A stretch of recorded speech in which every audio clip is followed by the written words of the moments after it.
专业，您心中的平安。本节目由中国平安独家冠名播出。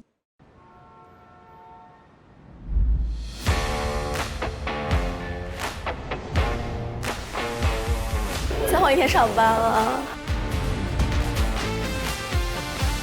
李金叶真的12点在做 PPT， 没有做，原来是真的。嘿嘿。但我刷到火树，原来他4月26号已经在社交媒体上表达过自己要来这个节目。火树来这个应该蛮好玩的，让他给你上课。我有点害怕。我们今天是干嘛？今天最后一期了，今天还会有新的委托人吗？大家又是开开心心上班一天。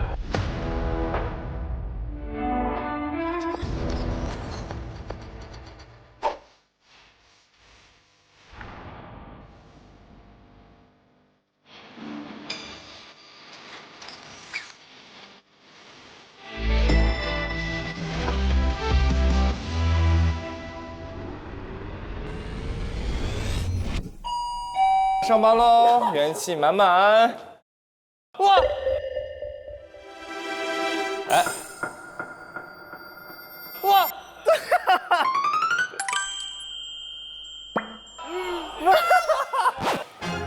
哦，小九，小九，不是，最开始的时候你们会去那边哦，然后我再给你们惊喜，好异类的惊喜哦，好异类。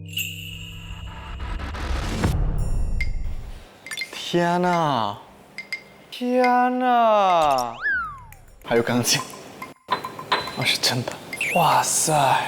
升级了，升级了。我回来了，又觉得好久没见了，应该给他们个小惊喜。我把准备的礼物提前在他们的工位上放好，然后我再藏起来，偷偷观察下他们看到礼物的反应。在他们感动的不行的时候，突然出现给他们一个大大的 surprise。不是，来回来上班啦，回来上班啦。今天我当高管，接你当高管，是高尔夫管理员，还给你们买了点奶茶。哇！哇！然后给你们写了一些手卡。那画画就是之前我们录制的时候的一些画面。哦，小九你的字好好看，好可爱，汉字写的好棒啊！小九给我写的是很可惜还没有与活泼但又靠谱的你，这断句很微妙。我们一定超搭，我们就像珍珠配奶茶，超搭的。哇，这个真的好大力啊！好害羞。保险大王，你的实力根本压不住啊！还行，还有谐音梗，每个人都要念哦，每个人都要念哦。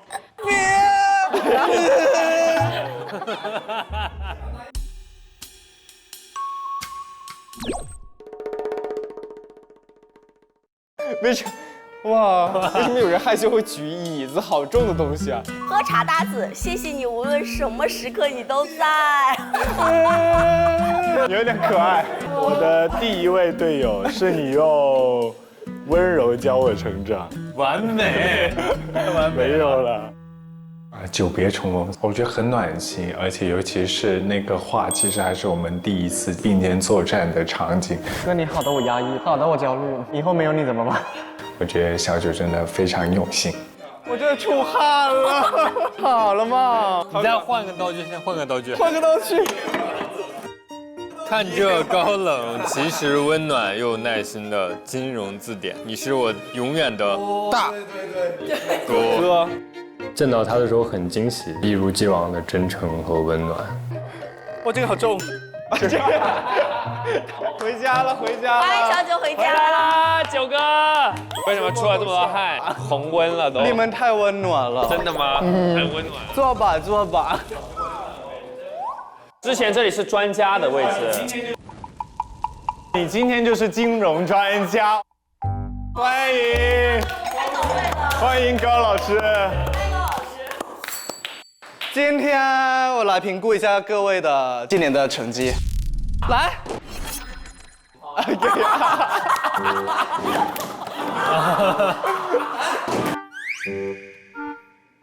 尝尝小九的奶茶。哇，是太奶哎！对对对，不是从泰国背回来的吧？小九 Hello， 欢迎回归，好久不见，小久不见，小久不见。今天其实是各位作为风控代理人的最后一天，还很难过的。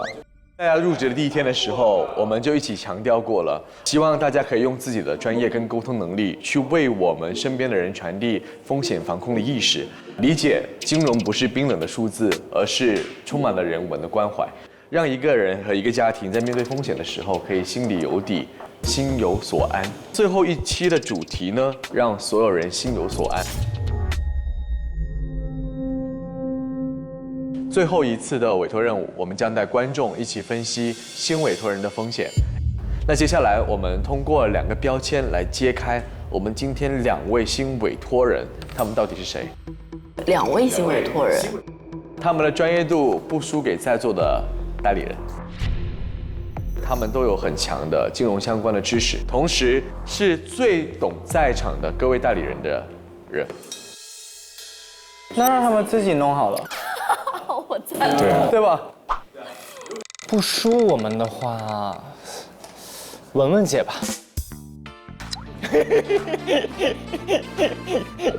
很难很难。我们第1位委托人是唐九洲。哦，真的是。周周他最开始那期的时候，我们其实有剖析自己的过程，但是周周那个时候没有这个过程。这里还有一份关于你们的风险点的考量，你曾经历过的最大风险。这次我们将通过剖析唐九洲的风险，来复习一下如何风险自查。唐九洲的话，作为收入波动大的艺人，嘴上说没什么诉求，但已经开始存养老金了。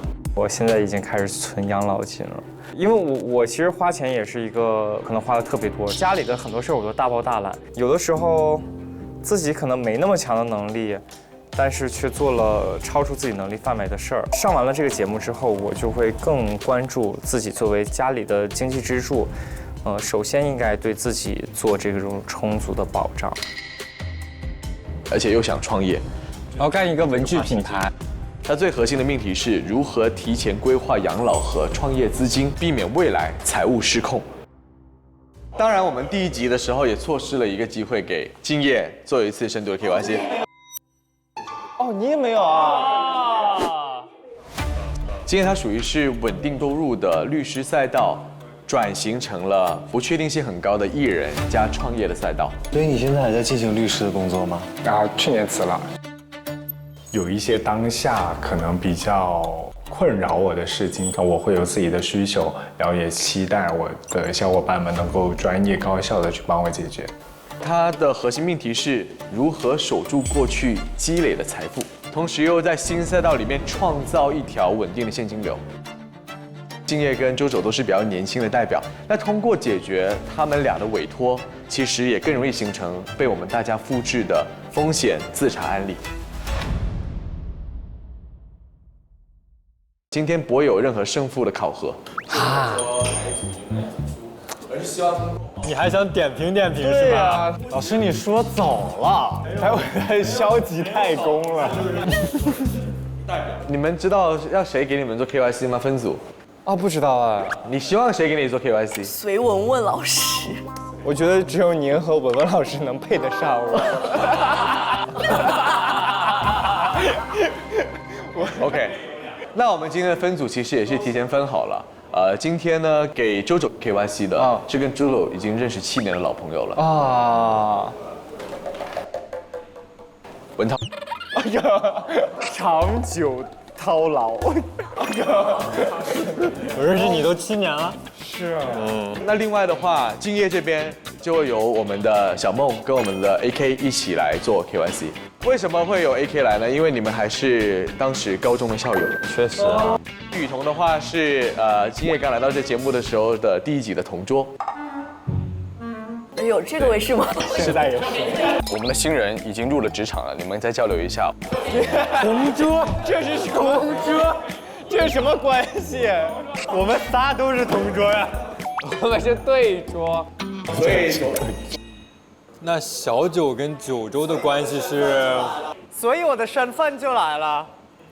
我今天不是来 KYC 的。你不是，我一个人 KYC 他。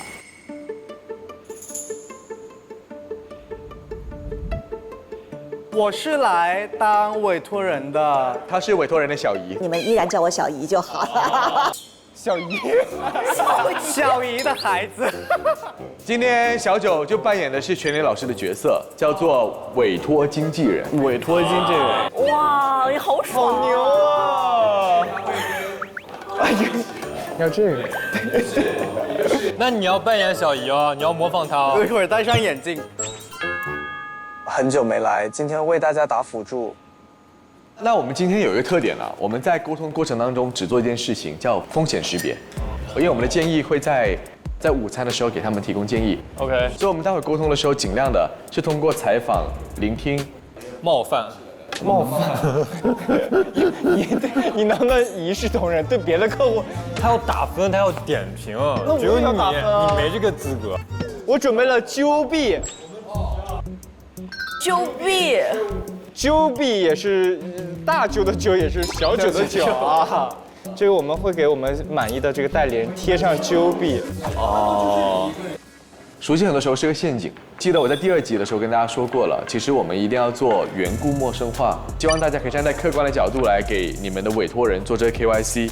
所以今天看似很简单的一个 KYC， 实际还是蛮有难度的。其实我们的委托人是个体，但他们背后代表的是某种群体，所以待会儿你们也要帮他们做分类，他们分别代表了哪类人群。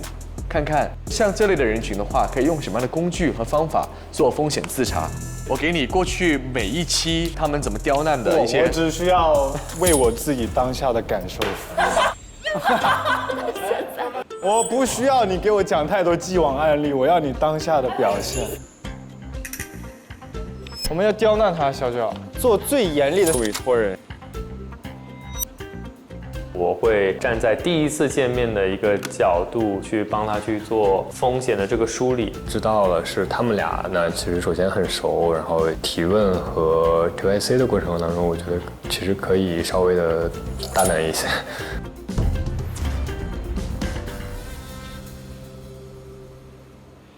买保险就是买平安。本节目由中国平安独家冠名播出。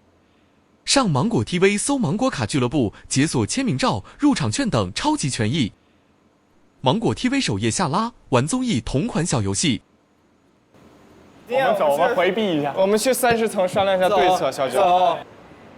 你做我的表弟吧。好，九哥。你是九弟。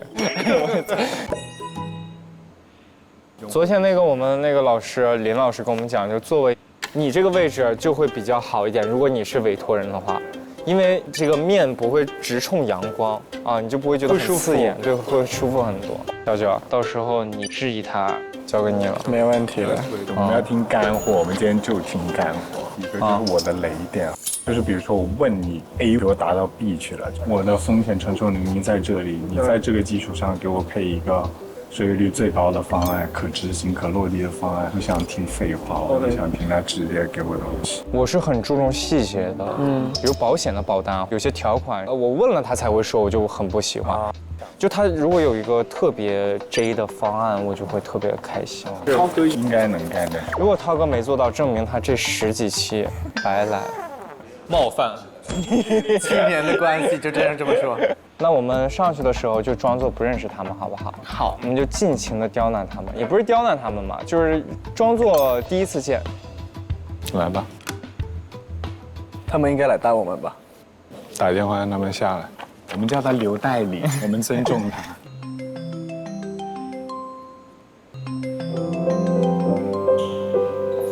他有了一些忧郁的气质，现在突然。不张嘴就挺忧郁的。哇，好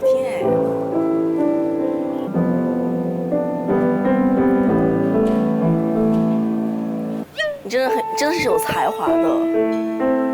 你小时候每天要练琴多久啊？ 1小时。那其实我觉得还是挺枯燥的。枯燥，小时候练古典啊，练不下去嘛。而且我小时候弹琴，我是感受不到那个音乐的味道和灵魂的。直到什么时候开始？我直到我不弹钢琴开始感受到了。刘代理不接电话，尝试一下孟代理。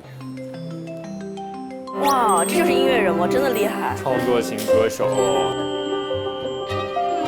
我的代理人都不接了，可能郭代理比较靠谱吧？你要不打给郭代理吧？锅带卖锅的吧？卖过的吧？锅带。怎么还打电话呢？我们不会要去接他们吧？喂，喂，你好，我是委托人啊。啊，你好，你好，你好，啊，你好，我现在到30层了。那个按下电梯自己上来啊，忙着呢，我这前面还有5个人，你稍微排一下队。把我挂了。哦，李静也给我打了电话。哎，怎么说？哎，刘代理您好，哎，我现在到30层。不买保险啊，不买保险。哦，现在删一下郭代理的微信，刘代理直接给他挂了。刘代理说不买保险，把我挂了。我给他发微信说，我找不到，上不去了。我真是不爽了，真上头了，真上头，有点挂脸了，笑不出来。你好，你好，你好，哎，刘代理您好，您好。你好，你好，你们吃早餐了吗？吃过了，吃过，我们直接上去吧，我们直接聊事。李总，上午好。哎，你好，你好，你好，吃点水果，吃点郭代，洗了吗？洗柠檬，微微有点酸呢。你太酸，我要把你拴在我的早餐上。洽谈室。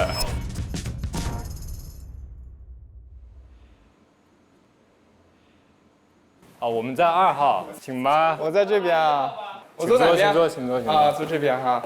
我坐这边。我们就尽情的刁难他们。那我坐这边行吗？也行啊，也行。你为啥想坐这边？啊，我坐这边。哎呦，哎呀，哎呀，哎呀，是不是？那个光有点刺眼。啊。哎呀，那我应该坐哪边啊？把眼睛闭上吧。郭代，我应该坐哪边啊？闭上眼睛。行，我们好嘞。地板刚擦。好嘞。碰瓷了，保安，有人赖着不走。好嘞。那你坐这边吧，坐这边啊。这个位置还是很舒服的。啊，不表填了，填一下，填完那边排队，我这前面还有3个委托人。你是柜台吧？这2张表，一个是家庭结构图，一个是财务问卷。虽然我对他已经有一定了解了，然后我想让他更清晰的去列出来他的家庭的核心的结构，他需要去考虑的重要的这些关系的成员有哪些，然后财务呀，或者是相对来说比较严肃沉重的话题，是需要就有一个进一步的了解。上个月我的收入小于支出的，上个月花的最值的一笔钱，给朋友买礼物，会后悔的。我是很注重细节的。你渴吗？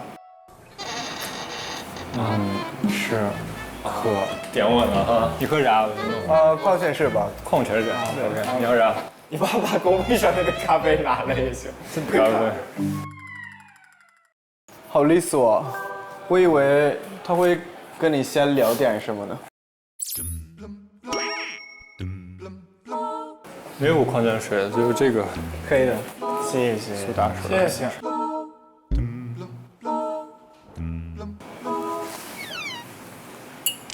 哎呀，打不开是吧？我以为是你啊。没有，我还没喝呢。哎，不行，我吃大理石，吓死！好了，我弄完了。结构，我来看看啊。最后悔的一笔都不后悔哈？不后悔。你是最近1个月吗？啊，之前有呗？之前有什么后悔的？我后悔可能就是有的时候会买衣服，然后但是衣服可能只穿1、2次，我就会有点后悔。就真的后悔啊？对，我觉得不太值。就这种情况很多吗？也是偶尔，不太经常。好。让你财务不自由的瞬间是信用卡，你都是消费都是用信用卡？对，我是刷信用卡的。所以你不清楚到时候要还多少，都是先花是吗？就是我每个月月底可能知道还，但有的时候我会把这个钱用作比如那个理财产品，然后发现就是没有可以还款的现金了。那咋办？先找朋友借一下，然后再把那个哪个理财看着差不多了，就比如借几天这种。对，借几天这种。这种情况经常出现吗？还蛮经常的。我作为一个表弟，我都担心了。大概也有2、3次。这是你的一种策略吗？就是说，不是，不是，他那1、2天的盈利是吗？对，不是。所以你真的是会，就是当你发现你信用卡要还的多的时候，会激发你去努力工作，是吧？对，很多时候都是你说可能某一个月没有活，但下个月就满满当当，这个就是说不准。主业这块你自己的对未来的看法，或者说，我是一个没有太多规划的人，就是我是有机会不会错过，但是我很少给自己创造新的机会的那种。明白？那你就是你有就自己的判断吗？比如说你觉得现在是一个处于什么样的一个时期？我其实处于悲观主义啊，我总认为现在是最高峰了。就你反正已经设想好了，就可能未来会走下坡路，或者是，但我平静的接受。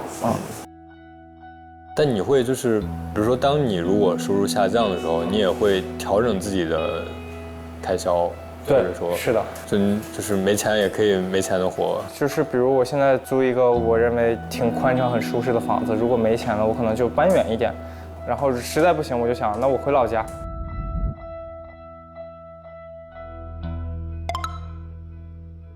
再讲，就他其实挺有理财意识的，保险呀、什么基金、理财都买，但是没有啥活期，然后有时候这个信用卡就还不上了，得借钱。出现过这种情况？经常，对，就挺经常的。但有一些情况，你可能突然一个要花大钱的时候，你是不知道要花多少钱，你再借不一定就好借。我记得原来就是可能3、4年前遇到最大的风险就是有一次。当时帮妈妈买了房子，但当时装修的钱，一开始我是以为记得自己是存下了还是怎么样的，但之后就妈妈说要装修，发现这个钱拿不出来了，但是已经要马上就交这个款了，然后当时就找朋友先周转了，得有3、4个月。就是买房的钱是你出的？对，也是我出的，妈妈去还这个贷款，然后我负责首付就好了。你现在就是我看你写的，你债务里面还有贷款。除了信用卡以外，那个时候买的房子是妈妈贷款，然后但那个房子卖掉了之后，现在的房子就是你在还贷了。哦，在哪儿啊？在老家。在老家。有考虑过他们怎么养老方式吗？这个我还没考虑，这个真没考虑。就比如说你未来是要生活在一个城市，或者就类似这种。我爸和我妈的意愿应该都是回长春养老。然后刚刚说到想一碗水端平，给妈妈换完房子，又是觉得爸爸这边是不是觉得可能一碗水没端平啊？对。那后来给爸爸买了什么？爸爸他自己在老家也有套房子，然后就想着改善条件，然后重新装修。所以很多时候就看，可能这个突然这里面钱又不够了，是因为你要帮的人很多。对，有这个情况。所以自己压力会很大，因为端平你总想着付出一边，你就总想着付出另一边，所以搞得自己压力很大。但其实爸爸妈妈他们自己是不要求你端平的，觉得照顾好自己就行了。但是我每次给我妈点钱的时候，总想着我要给我爸一点，我怕他会过得不好。但其实他们都能照顾好自己。对，付出型人格。就即便他是一个带着就是离异家庭标签的这样的一个孩子，但是他其实是在爱里长大的。他对爸妈的责任感更多时候是大于自身需求的，他可能忽略掉了自己的一些感受。有时候自己也在想，我可能应该先给自己买套房子都挺好的，就是总想着爸爸妈妈，但我觉得是值得的，但是有的时候也会这么想。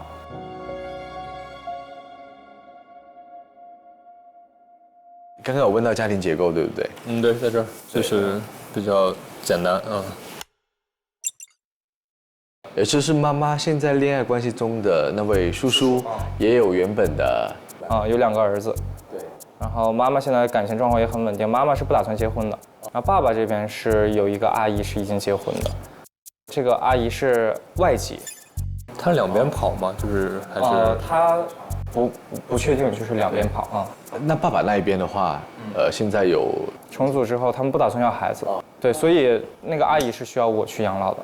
我有一个问题啊，我妈妈这边跟叔叔他这个是明确的恋爱关系，他老了之后，我有这个赡养他的义务吗？他们有明确的恋爱和同居的关系。别说他们俩没有结婚，就你爸这边结了婚的，你对他的配偶也没有赡养义务，没有赡养义务。哦，那阿姨你会愿意去帮忙承担？我会愿意，对，因为是，真的是能感觉到很真心的对我，所以我是对他很真心。就他们自己的工作什么，或者他们的收入，其实是维持自己的生活。但妈妈的收入是不足以应付她的消费的。我妈是从小的月光族。对，我大姨、我姨他们都在说，我妈手里没什么钱，但是日子过得很富足。她可能跟周周一样吧，就我手里缺钱了，总能赚回钱来。收支一不平，然后收入就变多。对我妈的理念就是，我得懂得怎么花钱，我才知道怎么赚钱。遗嘱这件事情，就假如说，真的万一超低概率事件发生，在这个分配上，你会也是希望一王选端平吗？不会考虑到妈妈可能她月光族更需要照顾到。我觉得就是，只要不端平，我都会感觉到有负罪感。那我们来1号吧。好。我想喝点水，有水吗，小刘？有了，我给你拿。好，谢谢。你给我喝自来水啊！你要不去远点的地方倒呢？你要吗？你好好考虑一下今天怎么呈现。好，没问题。我去给你拿瓶水。华夫饼。喝水呀！小莫，你们茶不错哈。来闻一下，这是什么茶？点你呢。茶不错，是点我的。确实不错呀，就给他带回去。马上给您沏茶。是小的不懂事了。多虑了，没有这个意思了。怎么回事，孟老师？哎呀！太帅了，能解决问题的男人真有魅力。真不好意思，实在是太慢了。没有了，一点都不慢。有茶叶吗？有的，梦代理已经拿上了。应该把晴晴送我的茶叶带过来，那是我的荣誉啊。就是你们就是习惯说客户很满意就给你们送一罐茶。这就证明有很多客户满意你们的服务。还行，过去还可以。我没有怎么泡过茶，作为一个广东人，真的是非常失败。你会泡茶吗？我不太会，但我常喝茶。今天李哥来到我们这里，想要了解什么样的业务啊？其实我觉得我也没有太多想法，就是可能想要听听你们对于财产的一些增值方案吧。比如说我现在的闲余资金可以做来投资，就是想请你们帮忙规划一下这样。你有了解过自己的这个风险偏好吗？我觉得我大概能接受30%的回撤吧。30%的回撤，那其实还比较激进的是吧？对，但我也会对这个收益率期待比较高。收益率的话，它不是很好空谈的一个东西，就是现在空口给你去保证的话，那肯定不，我知道的，我也是投资人，我不会要求你们做保证。那我想就是大概听到一些建议啊、方案之类的，看你们能。想问一下李先生，现在的收入结构方面透露一下吗？收入结构的话，其实它也会有一些波动，对，因为我现在它不是拿死工资嘛，那一方面自己有一些镜头前的工作有一部分的收入。但那部分的基本不太拿钱，就可能就帮家里面去做一些工作，他会花这样的一部分时间。你帮家里人做的工作具体是指什么？但那些不重要了。哦，对，我觉得可能你考虑到我能支配多少资金就好。你的品牌现在也是在盈利的吗？它它其实说实话，它没有进在一个盈利的状态。这还在起步的这个阶段。对，起步阶段。相当于是自己做老板，对吗？要给员工发工资这样一个情况。可以这么理解，大部分都是。所以品牌现在是你有合伙人在一起做吗？就是有你自己的团队？您是希望投资我的企业？不是，他回避了我的问题，他直接记起了我的问题。我看孟总应该有一些这个投资履历在哈。是这样，因为我们还是说想要了解清楚一些具体的情况，才能会帮您做这个规划嘛。因为我觉得我们确实是一个已经比较熟的朋友的状态了，所以我就想说，我要一改我委婉的风格，我想试一下很稀里发问的方式，深挖出来一些隐藏的信息。因为其实代理人有很多不同的风格，有一些代理人希望说先把你的全盘信息掌握，跟你做朋友，然后再开始慢慢的切入正题。而我的偏好是首先听我说我想要什么，直截了当的去解决我当下首先我已存的一个问题。因为我们的身份还是以这个风控代理，会优先考虑到这个风险的控制方面。但是我们这边的这一侧的业务端主要是包含保险方面。那我们会通过一些这样子类型的金融产品去帮你做一个财产的梳理和规划，可以接受30%回撤的高风险的这个。我当然希望它是一个低风险，但我的意思是我不会要求你做它一个保本的承诺，但我希望说这个东西比如说我看到一个方案，我觉得是 OK 的，我可以去尝试一下。那如果你已经到了这个30%数字的话，那么考虑可能就不是最低风险的保险类型的这个金融产品了。你觉得在哪些关键的信息方面，你觉得是你比较熟悉的领域？我觉得可以聊一下。你比如说你要把这个资金的投资放在。那我可以告诉你，我之前做过哪一些类型的，然后哪些就是等于说我已经比较了解，可能就不太需要你们给建议的。可以，因为是一些股票方面，然后基金方面，然后我理解。但基金方面的话，因为我基金它分很多细的行业嘛，就如果你们这边有一些就是不同行业的或者说不同板块的一些基金，比如说你们觉得什么有前景，我也可以听一下你们的建议。但股票方面我是完全不考虑，不考虑说找一个代理机构去做这个事情。刚你有提到基金的话，那你是平时也有相对比较繁忙的工作，你是更加考虑长期。对基金投资的理念的话，可能是选行业，然后可能做定投，然后如果市场波动太大的话，可能适当情况下会做一些减仓，或者说给自己设一些止盈线、止损线这样吧。我大概了解你的需求了，然后这个也不得不现实承认，这个我们此刻这个知识储备，那个没有办法当场回答你。但是我们是背后有一个专家团队，那么。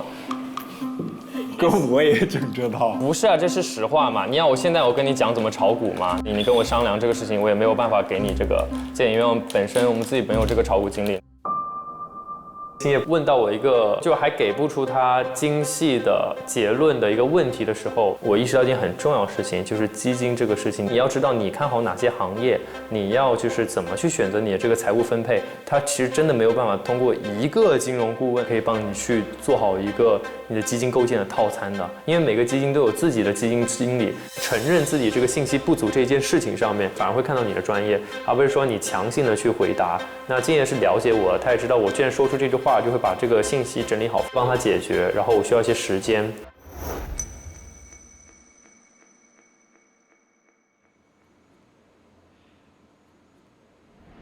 那刚刚我们可以有说到要创业嘛？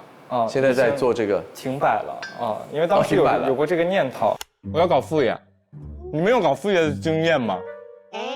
你要干啥呀？我要干一个文具品牌。你做过行研吗？我问了一个姐姐，她说你前期就大概2到3年很难能回本吧2到3年打不平还。然后当时我是第一时间跟我的老板商量，杜华女士她明确的建议说不要创业，对，因为我的老板自己也会有一些副业然后他是那种有资金有人脉，但是他觉得做品牌这种事情还是很难的。所以我当时就听了他的建议，然后决定还是搞好自己的演艺事业。所以周总，你是在一个可能职业发展路径的情况下，很乐意去聆听你认可的导师级别的人的一个建议。因为当时我的老板也跟我说，其实我们公司有好多人做了这个副业，他当时都劝了，但他唯一劝住的人就是我。其他人的结果怎么样？结果都不太好。你觉得听劝挺好？对，我觉得听劝挺好。那当时想做品牌的时候，最大的一个驱动力是因为情怀，还是因为赚钱？就好像那个3环理论啊，就是热爱多一点，擅长都不敢提，赚钱也不敢提，更不敢提。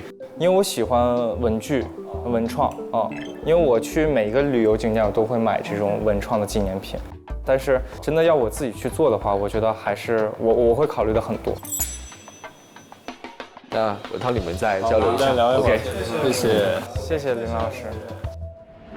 就是你现在对自己未来，比如养老，除了准备一些养老金，我也有。有别的打算吗？这个就没有。但你可能就是要注意一下自己的身体，或者说，针对这块你有安排吗？比如说医疗的保险医疗保险、意外保险，然后寿险都有。重疾也有。该买的都买。该买的都买了。那你有没有带来一些需求，又跟他交流？对。我现在就是比如说基金啊，然后这个理财产品啊，这些的百分比是多少，是个最合理的状态。我刚才查了一下，我是40%是保险，30%是理财，30%是基金。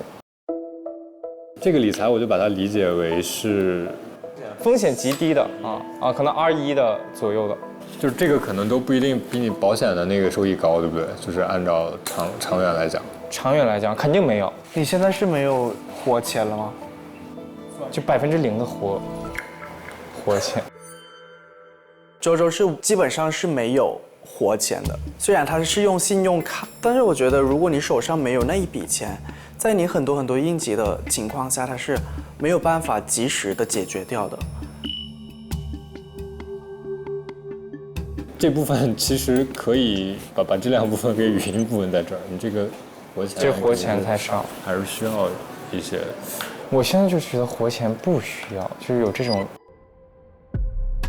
不是，但他的问题在于，你没有那么紧急，说我必须要今天或者明天用，就这部分其实也比较活，对，也比较活，对，它最多2-3天或者怎么着也能出来。最高的好像就是1周，对，它也能出来了。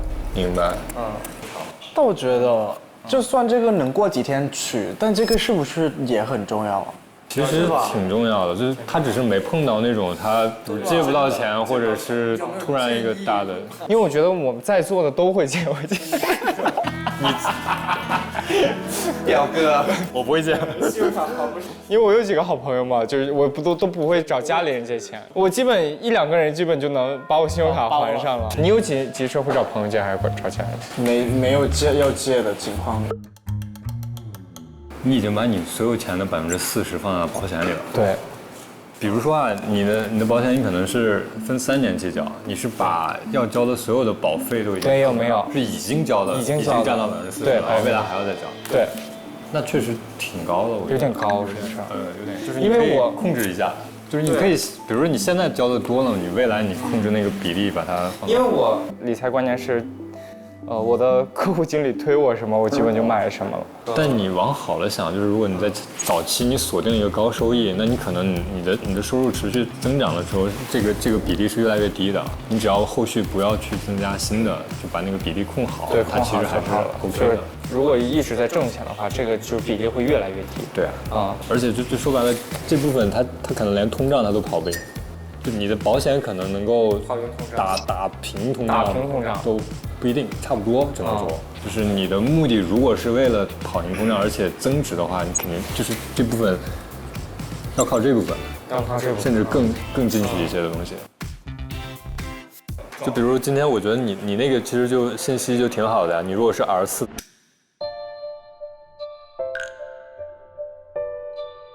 R4它可能是你所有的分加起来，但有一些具体的问题能够看出来你可以给我看一下后面一些就是关于你的风险承受能力的那部分。好，那我把那个拿过来吧，是不是？你是不是应该让他拿？那个他在那个，我就来，在你桌上，在我桌上，我正好把这个，在我桌上那个板吧。涛进入角色了，还不错哈。对，我现在觉得很不错，认真了哈，又像朋友，又像代理人。对。其实一开始文涛也是跟我闹的感觉，我也想耍他，但根本耍不了他。但是真正坐下来去聊这个 KYC 的时候，就发现文涛很专业，所以我能够感受到他的这种真诚。他即便是朋友，已经特别了解我了，但他还是想挖掘更多信息，然后能够帮助到我。好，谢谢。哎呦，谢谢。已经感觉到你专业度上来了啊！这个我刚刚好认真。这个，我来看看你填的。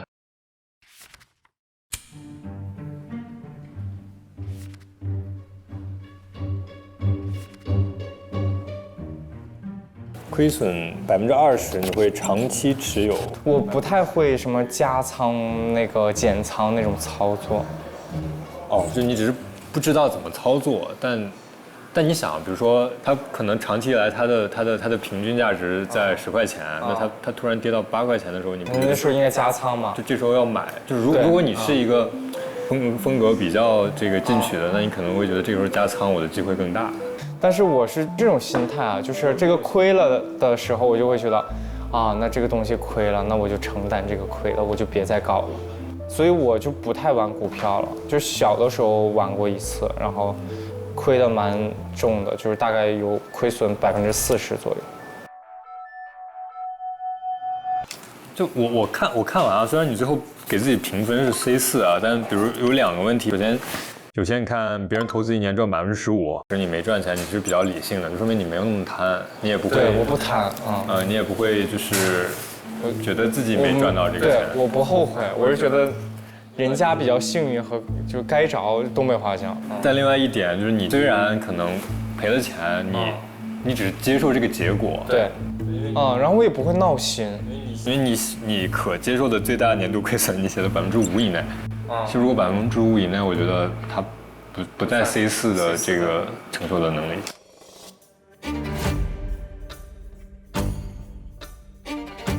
可能在 C3或者C2、C3之间吧。虽然它最后测出来是R4，但是可能它对于风险的偏好是没那么高的。一些经验啊，或者是就是其他一些问题，拉高了它整体的分数嘛，就说明它其实抗风险底子是够的，但是它的偏好可能更稍微的偏平衡一点。买理财可以按照R3的这个标准去配，其实就是这个比例，我觉得是差不多的。你的渠道可以再多元一些，然后再更分散一点。你要了解一下你投的那个东西到底是什么。这就需要好朋友们的帮助了。但你的诉求就是，如果达到一个8%甚至6到8或者8到10这样的一个收益的话，必须要接受的就是它有可能是有这个亏损。我觉得文涛今天的 KYC 是很完美的，无论是他这个谈话的技巧还是尺度啊，我都觉得把控的特别好，会让我有一种我想把所有的故事告诉他的这种感觉。而且他真的说到很专业的这种，比如比例的划分啊，是让我很信服的。感谢有这样的一个机会，能够我们坐在这儿聊，就我们以前可能也聊过一些比较严肃的话题啊，但可能更多的是关于一些职业规划的一些问题。然后他让我看到了不同的一面，然后可能我也让他看到了不同的一面，互相是有一个新的这种认识吧。你自己还有什么觉得有？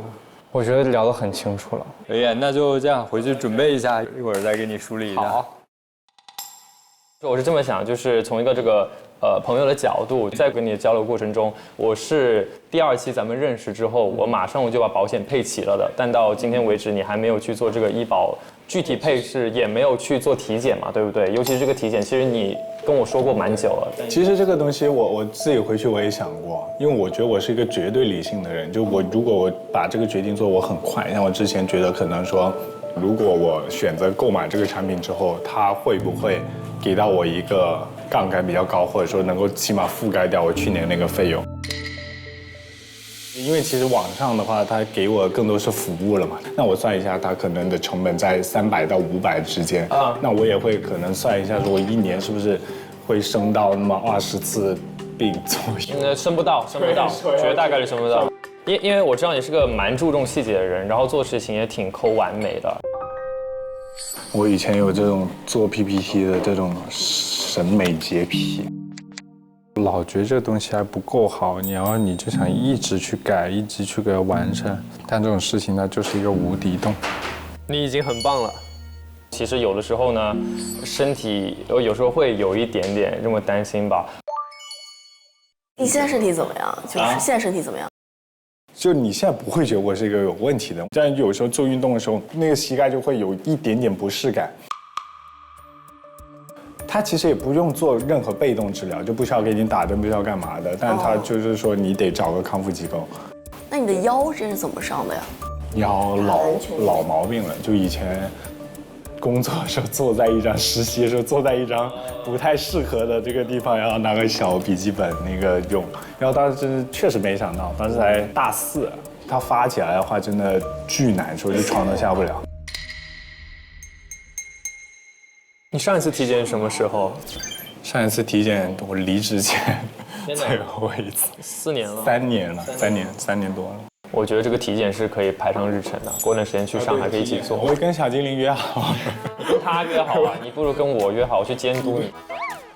但我觉得这确实是我现在有的问题，我觉得这个建议挺好的。那我觉得健康也还可以再细化一下，就是你自己的健康是我们这个最重要且最突出的。那同时可能还会考虑到这个父母的健康。他们健康方面，其实我也会有一些担忧。像我爸，他其实还好，他会定期规定自己要做什么运动之类的。但我妈妈的话，我就会比较担心。因为我妈妈的话，她就确实是，她也做过一些比较，反正让我挺担心的一些手术吧。而且她可能，就我们家所有人都是习惯报喜不报忧。哦，你跟妈妈是异地，对不对？对，我妈妈现在在老家。考虑一起住吗？未来？其实我会考虑，我甚至之前有一段时间不在，就是上海没有一个坐班的工作，尤其我也有考虑过回到广州。但像我会觉得说，这是一张机票的事儿嘛，所以现在还是在上海。你在工作上是属于掌控欲比较强的类型，是吧？哦，真的吗？我感觉出来，他一定是的，完美主义。但我该催还是催，我催的比较。李金燕其实是个很温柔的老板，他是温柔，他真的太温柔了。我们上次视频上一次14天前拍的视频，现在还没有剪出来。他这段时间在剪别的吗？对，他也有别的这些小视频的产出。我们那个拍摄总共花了1个小时，本来都要拍第2期了，第1期还没剪出来。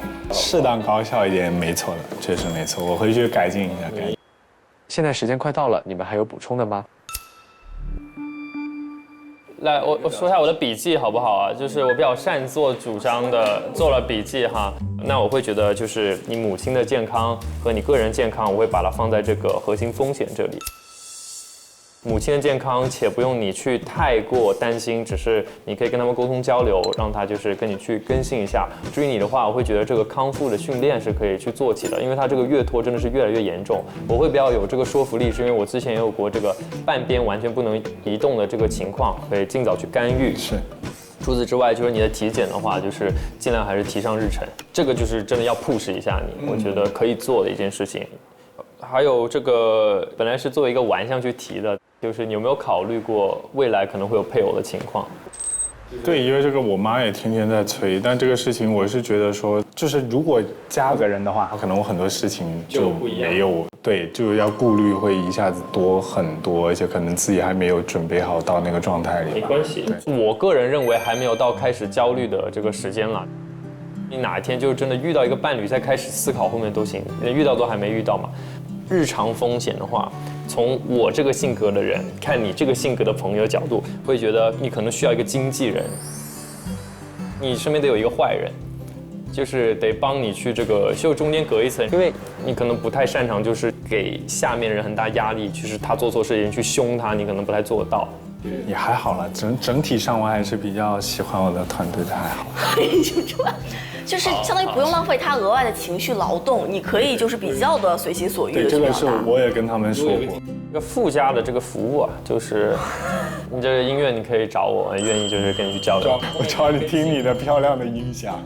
可以，看你很满意啊。很满意。我本来以为敬业会是猫头鹰型的，就偏分析，其实还有点像偏考拉一样。AK 是老虎型人格，所以他执行力很强。如果敬业有一个搭档像 AK 的话，就非常互补了。我理性的地方他感性，我感性的地方他理性，所以其实挺适合跟他做朋友。对。加入芒果 TV 会员，每周2中午12点双更会员抢先看。打开芒果 TV， 搜索“芒果勋章馆”，完成初入职场勋章任务，解锁多枚专属限定勋章。进入智能电视应用中心，打开芒果 TV 电视端，大屏4K 更清晰。待会儿代理人还有30分钟的整理一下要案。没问题，李明老师需要你很多的帮助啊，因为有一些内容是超出我的这个常识范围，这个要做一个非常清晰的规划给他。对，那我需要你来帮我一下。好，这个就是请教专家。敬业他对这个金融理财这件事情还是比较的上心的，能感觉到他是有决心的。那在这件事情上面，我的信息不是特别足的一个内容，然后就马上去请教了下林斌老师和涛哥。哎，那你来帮帮我吧，他想要得到非常专业的金融理财建议。是我的话，我会建议投 ETF 里。可以啊。你要想分散一点，就再买点保险。那因为本来是吃饭聊嘛，这个话题可以直接你来帮帮忙嘛。可以啊。涛哥，如果在职场该请你吃饭了，搞定了我的客户。好饿啊！你们现在上班不吃饭了吗？啊？你好委婉啊，说的。你们现在上班不吃饭？其实在骂人。哇，好羡慕你的语言表达能力哦。没有，我在想，哎，现在几点？你现在问你们现在上班不拿工资了吗？没有，我是在想，哎，怎么突然这么饿？去探班吗？对啊，我们就偷看一下他们，好吧？好像还是在这儿更舒服。唉，哇，好帅啊，李静，来，拍一张。看，就是不帅了，不帅。他假装打电话。刚才那个背影。我们不自拍一下吗？今天自拍一下吧，来吧。今天是最后一天了，冲外面去好看。哎呦，哎，这个光好哎，涛哥快来！涛哥，宇涛哥，涛哥，主角总是最后一个出场。3、2。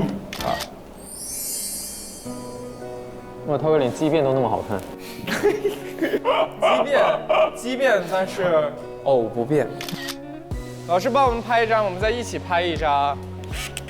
我把构图构好先，来3、2、1。谢谢老师，我们一起来拍一张。一起来，一起来。专业团队。3、2、1。好，下庭了，走了，吃沙庭宴。我饿死了，吃点东西。吃饭吗？可以吃饭了。哦，哇哦，你们吃这么好的在这里？对啊，昨天也吃这么好吗？昨天吃的比这还好。这个茄子看起来好好吃啊。老师今天嘴巴能吃饭吗？试试看。老师怎么了？他腿受伤了。被门撞了。对。老师嘴巴能讲课，但是吃不了饭，多敬业呀！哎，减肥了刚好。你们我老师一点也不胖，你说什么呢？不是我2月份给你们录节目的时候，是我6年来最瘦的时候。最瘦的时候。6年来，因为那段时间刚做完眼袋手术，真的。眼袋手术。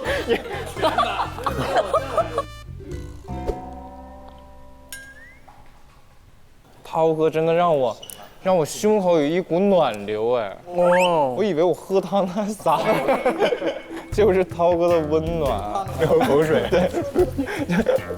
哎，我怎么感觉胸口有一颗暖流？然后一看，太饿了。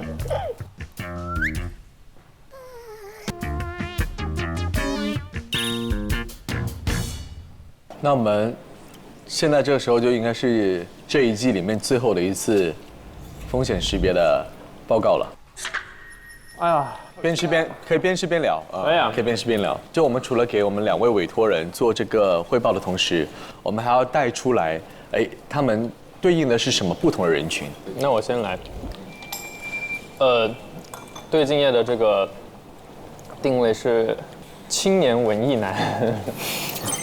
然后是这个要说细节的话，就是从这个具体的从业经历到达意外创业，等于说你创了一个自己独自的品牌。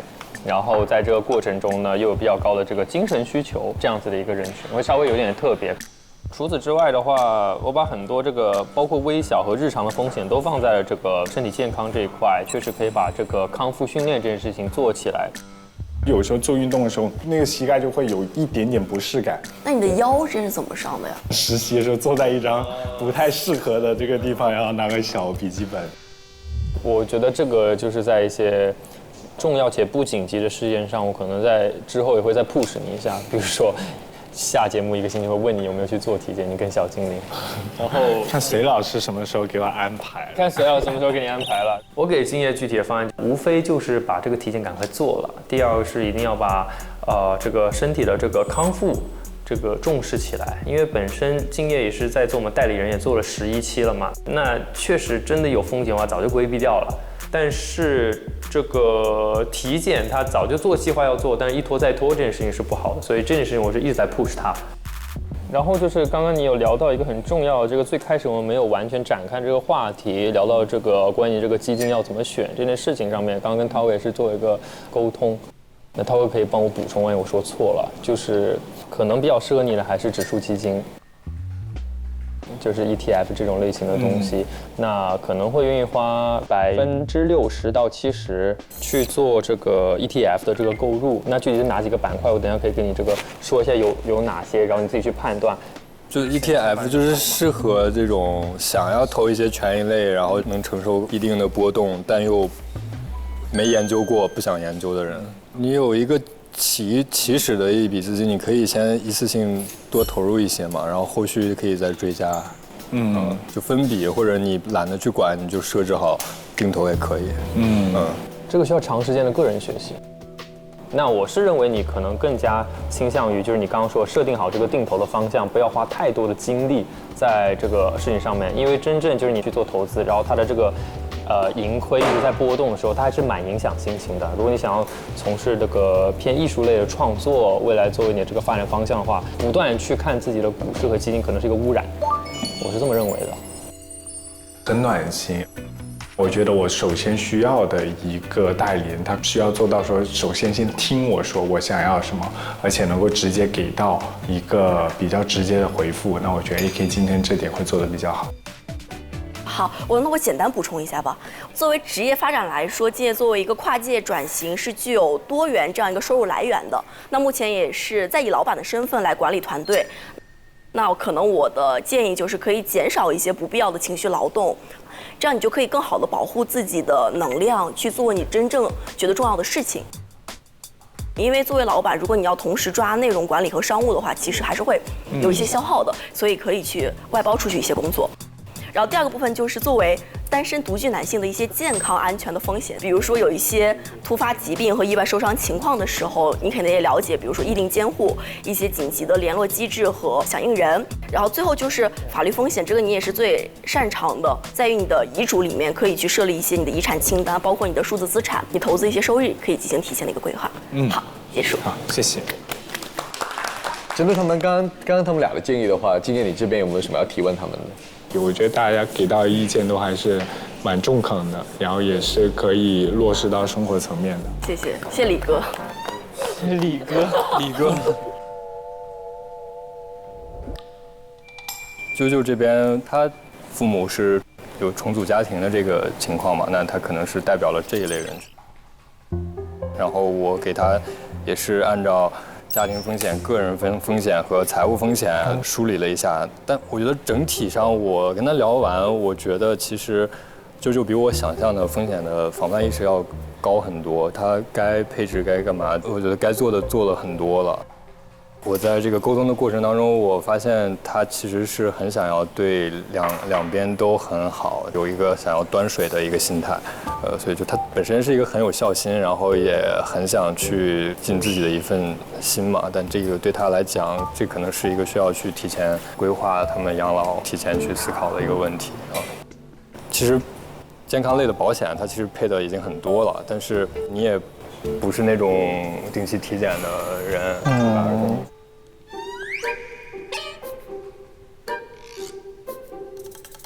而且你本身工作性质有的时候就很忙又不规律，然后我感觉他其实吃东西，我看他也不是那种很注意，或者说吃的很健康。有的时候我感觉他吃的也不是很健康，就经常熬夜啊，然后加上这个办了健身卡也从来不去，对吧？两次。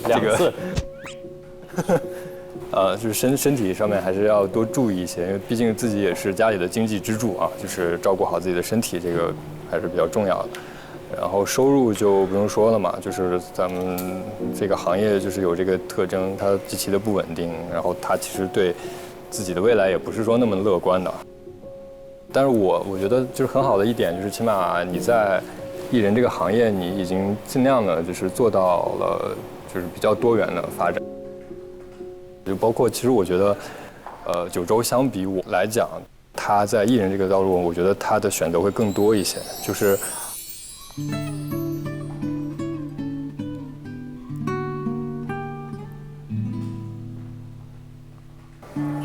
他综艺，我觉得他什么综艺他都适合他去参加的，就是综艺王，尤其是在综艺王。说真的，就是如果以我的刻板印象来讲，他可能是跟金融季最不相关的一个人，但是录完这一季，我发现是证明了他很适配的。所以我也相信，就是你是能够在不同的行业或者不同的综艺、不同的这个细分领域里面都能做得很好，这是我觉得我对你很有信心的一点。特别感动，特别受触动。我能够感受到他的这种真诚，因为我们都是这种共情力会很强。他看到我那个眼神，他可能不会很直的看着你，但他会。第三点就是养老嘛，你自己的养老，我觉得他已经做得很好了。但他会看一眼你，然后觉得很认可，然后他会把眼神转走了。但那一瞬间，我是觉得有兄弟在真好。我今天很感动，因为文涛真的是，我觉得不仅是出于代理人，更是出于朋友的那种关心和关照。就是在这个之前啊，其实我们。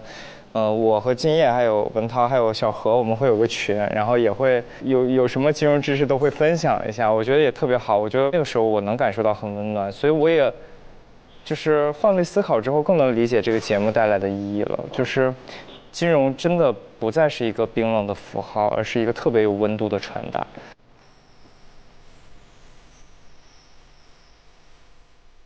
所以我今天有多少币我都要给涛哥啊。好，谢谢。可以兑换一些什么乐园票啊、辛巴猪币，这你不知道有什么作用吧？不知道，你也不知道。可以得到我满满的爱。哇，好没用啊！挺有用的，感受到了。把粥放在心上，哎呦！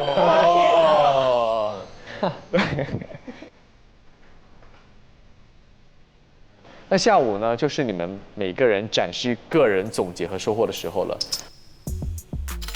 一路陪伴大家，也为大家提供帮助的金融专家团，今天下午都会一起回到我们的现场，也会一起参与我们的风险防控收官沙龙。我们也邀请了昨天的孙乐言来给我们做主持人，出席今天的活动。专业的。那下午呢，我们也会揭晓我们本季最大的荣誉称号，这称号叫做金融风控榜样。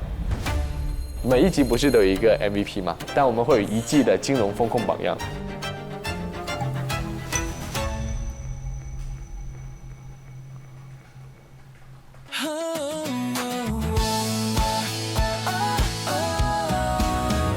深夜灯还亮，时间静默成江。迷雾里有导航，独行也不慌，让承诺凝成钢，给风险做减量。年轻的旅程通往从容的远方，青春如灯，爱是归航，波浪加放，安然相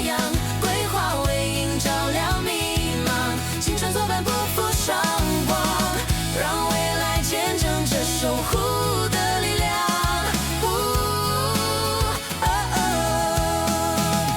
当变数紧紧扣窗，时光漫过手掌，一直温柔守望，换未来晴朗。